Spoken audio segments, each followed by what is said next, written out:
Wow, 10e épisode. Premier épisode à 2 chiffres. Je suis ému, bordel. Rabat-joie. En plus, c'est le dernier épisode de l'année et malgré ça, tu me laisses quand même pas faire ce que je veux. Mais non, je sais me contrôler. Oh, l'idée de fou. Épisode à 2 chiffres, donc double explication. Mais c'est une bonne idée. Ainsi, tout le monde comprend bien et puis... c'est bon, ça va. Mes idées sont pas toujours brillantes, c'est vrai. Et si je... Ça va, pas la peine de s'énerver, on va commencer, on reste cool. Salut à vous, bande d'anecdotovores. Et oui, nous arrivons à la fin de 2016. Et voici donc le 10e épisode qui va boucler cette année. Comme d'habitude, 10 anecdotes avec aujourd'hui.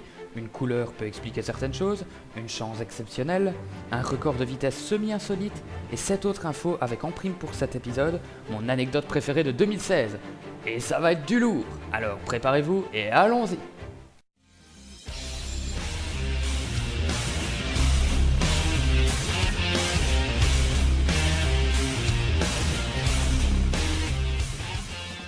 Vous savez, dans la vie, certaines personnes n'ont vraiment pas de chance. Par exemple, on peut tous refuser des occasions en or. Eh bien, cette malchance n'épargne pas le monde du cinéma. Et le plus grand représentant du « Je laisse le premier rôle à un autre, au final le film a un grand succès » est Al Pacino. Oui, Scarface, grand succès, tout ça.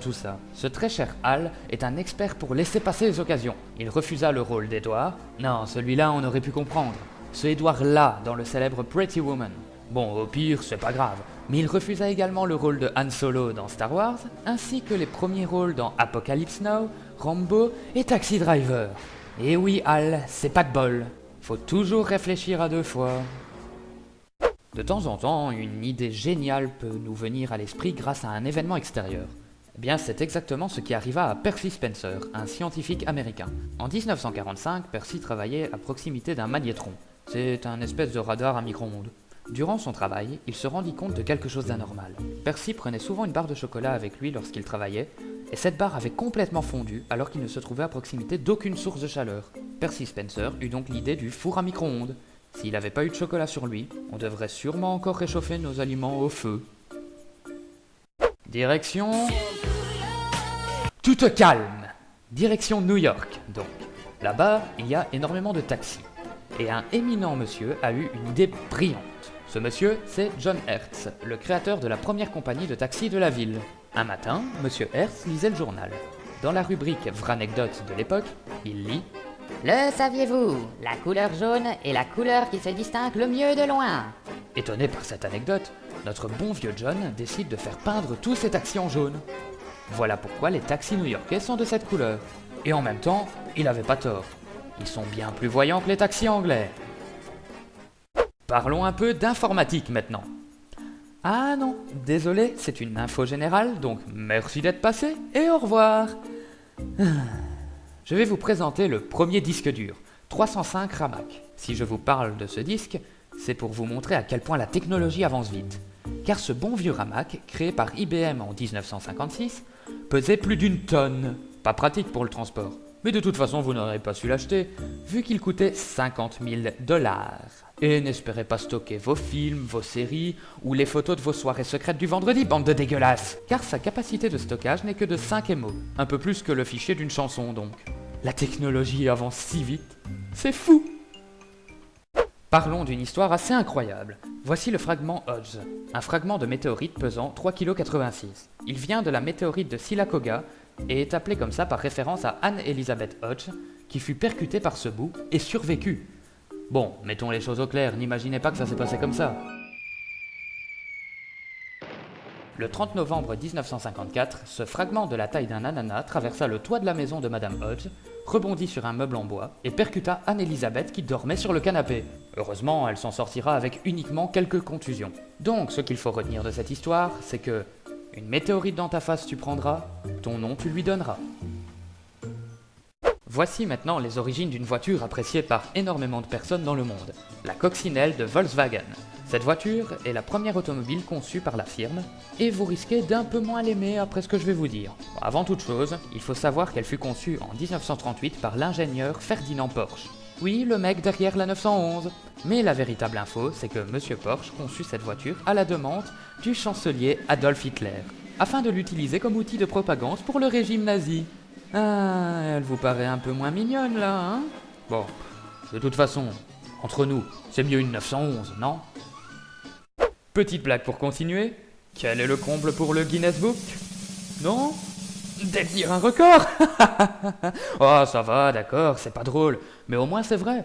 Et oui, pour un livre pareil, c'est pas très étonnant, même si son record est tout de même assez étrange. Le Guinness Book détient le record insolite du livre le plus souvent volé dans les bibliothèques publiques aux États-Unis. Ouais, voilà, c'est chelou. Et je vois pas pourquoi il a ce record. Oh, peut-être que tout le monde trouve que ce livre est trop cher, et donc que c'est mieux de le voler, je sais pas. Restons dans le monde des records, ainsi que dans le monde de l'insolite. En 1948, un pilote américain du nom de Roland Rolly Free, me demandez pas pourquoi, a voulu battre le record du monde de vitesse à moto. Et a réussi avec brio. Ce qui est incroyable, c'est que personne n'a réussi à le battre depuis. Et là, vous me dites, oui, mais Mister Nobody, tu nous dis que c'est insolite alors que ça l'est pas. Déjà, si tu parles comme ça, va consulter. Et attendez, l'insolite arrive. S'il a réussi ce record, c'est parce qu'il a eu l'excellente idée de rouler en étant couché et complètement nu. Dans cette position, il a réussi l'exploit d'atteindre 241,9 km/h. Donc, pour conclure, la nudité peut permettre de réaliser des exploits. Quelle est l'une des plus grandes fiertés françaises exportées dans le monde? Mais non, ces types-là. Connaissez-vous l'origine du nom Daft Punk?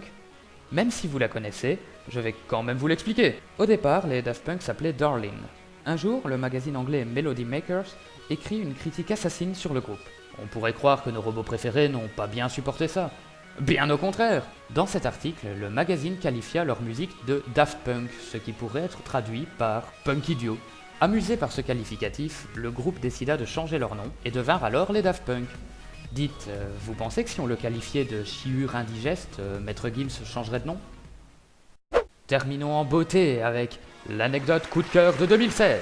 J'ai décidé de garder cette anecdote pour la fin car c'est clairement ma préférée. Je vous présente Jimmy Esselden. Ce multimillionnaire britannique décida en 2009 de racheter la compagnie Segway à son créateur Dean Kamen. En voyant que l'engin est assez populaire, Jimmy a sûrement dû se dire que l'occasion était en or. Mais le destin est parfois joueur. En effet, ce pauvre Jimmy décéda le 26 septembre 2010 d'une chute en Segway.